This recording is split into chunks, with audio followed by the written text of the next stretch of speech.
Assalamualaikum warahmatullahi wabarakatuh. Alhamdulillahirabbil alamin. Wassalatu wassalamu ala asyrafil anbiya'i wal mursalin wa ala alihi wa sahbihi ajma'in. Amma ba'd.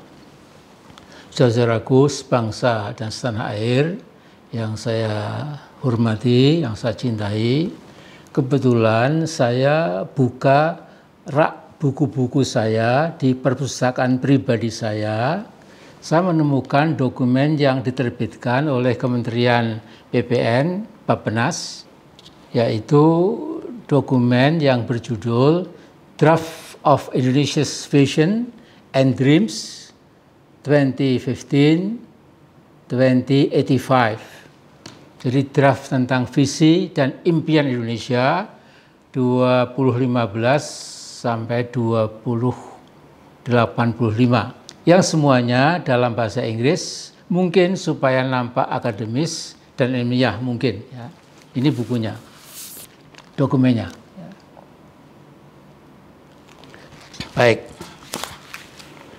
hanya ada yang aneh ya, yaitu di halaman 3 dari dokumen yang sangat bagus ini, itu ditempeli impian Jokowi berjudul Impian Indonesia 2015 sampai 2085.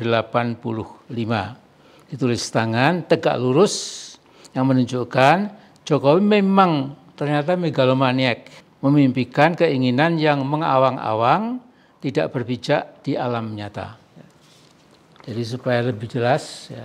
Jadi di halaman 3 itu ada tulisan Mas Jokowi, ya, tulisan tangan, ya, yang ini yang agak remang-remang ini, ya, agak remang-remang ini, ya. Nah dari situ, ya, saya, ya mungkin harus maafkan maafkan Jokowi, memang impiannya terlalu muluk, jadi jelas tidak berpijak di alam real, alam nyata. Nah, saya sudah tulis penilaian saya tentang Jokowi beberapa waktu yang lalu. Saya mengatakan, from day one, Jokowi has been carrying a portfolio of failure. Jadi sejak hari pertama Jokowi jadi presiden, dia sudah membawa portofolio kegagalan.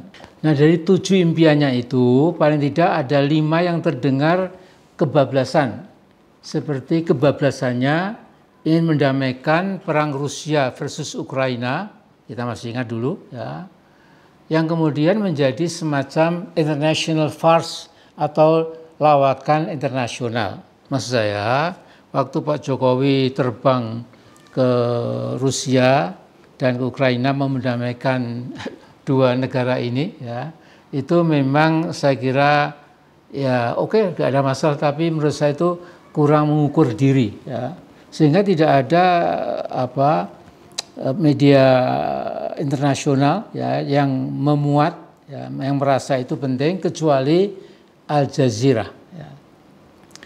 Nah, jadi seorang presiden dari negara yang menghadapi persoalan domestiknya yang cukup berat seperti kemiskinan yang masih meluas, pendidikannya yang compang-camping, sebagian besar rakyat menderita kelangkaan sembako, persoalan hankamnya masih cukup eksplosif, tiba-tiba ingin jadi global player, jurudam internasional.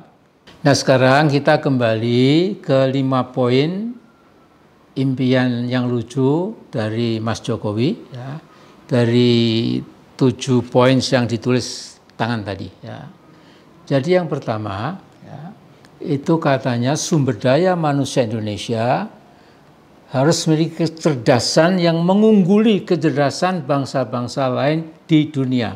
Jadi Pak Joko, tenaga kerja kita masih didominasi lulusan SD dan SMP.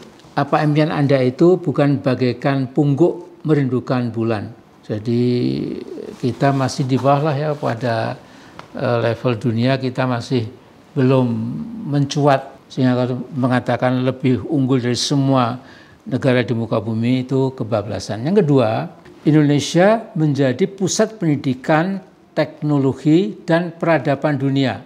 saya yakin orang yang punya wawasan global pasti malu menyatakan punya impian seperti impian Mas Joko itu.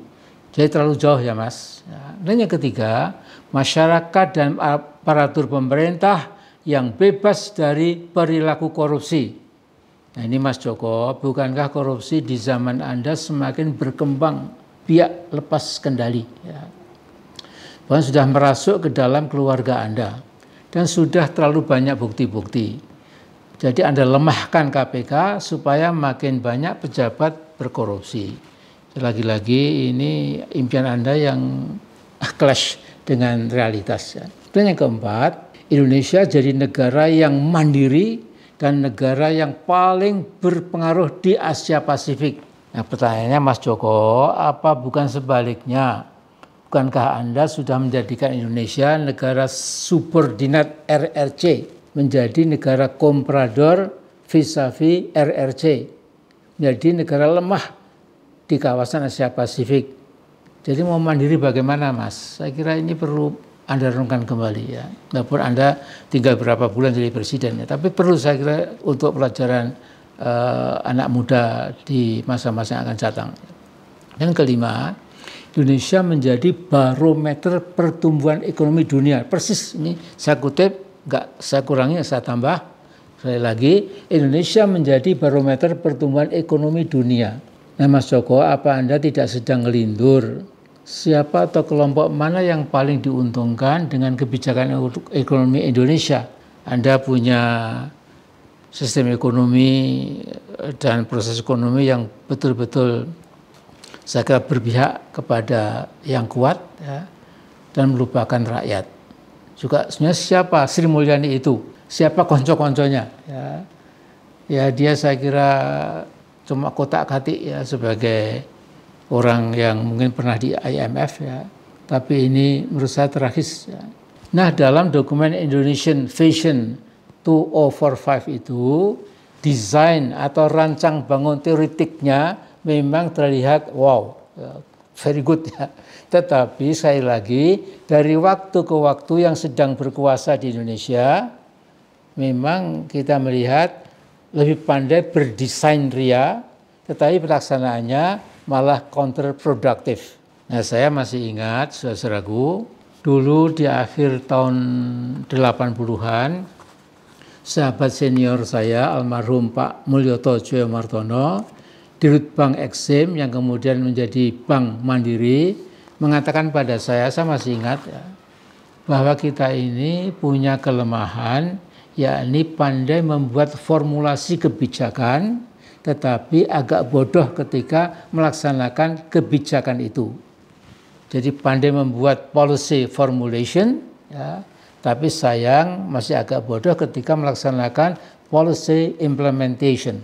Kalau sudah sampai implementasi, kita jadi gagap, tapi kalau suruh ngawang-ngawang membuat teori yang muluk itu ya memang lebih mudah. Nah jadi ini berulang kembali ketika saya membaca dokumen Indonesian Vision 2045 tadi. Ya. Jadi pandai membuat desain teoritis, tidak cukup pandai dalam membawa desain ke alam realitas. Desain IKN misalnya, dengan bantuan AI hasilnya nyaris sempurna. Ya. Jadi kadang-kadang kita ini disuguhi khayalan sesuai dengan AI itu memang luar biasa. Ya. Kan tetapi ternyata membangun forest city, smart city di tengah belantara hutan Kalimantan Timur amat sangat sulit. Saya pastikan itu city akan menjadi ghost city, ya, rumah hantu. Bahkan Jinni City, ya, rumah jin, kota jin, ya, nggak bakal ada anak cucu Adam kerasan tinggal di sana. Di sana kekurangan air bersih, apalagi air minum. Ya. Nah kata banyak orang, no water, no life. Jadi inilah saya kira catatan yang saya buat, ya, supaya kita berjaga-jaga kalau IKN memang mangkrak, memang harusnya mangkrak, tidak ada gunanya. Ya.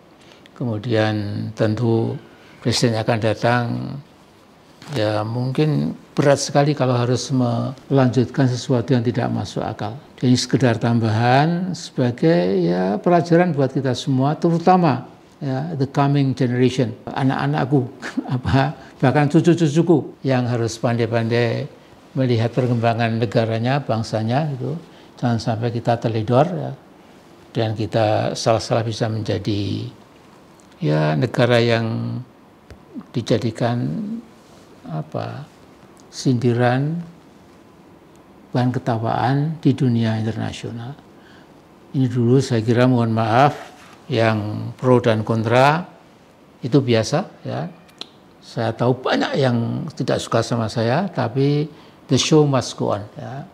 Jadi kalau hanya karena dikritik, karena kritiknya pun juga tanpa desain ya, itu nggak ada masalah ya. Tapi saya mumpung masih hidup ya, saya memberikan masukan-masukan sebagai ya sedikit materi untuk direnungkan buat kita semua. Assalamualaikum warahmatullahi wabarakatuh.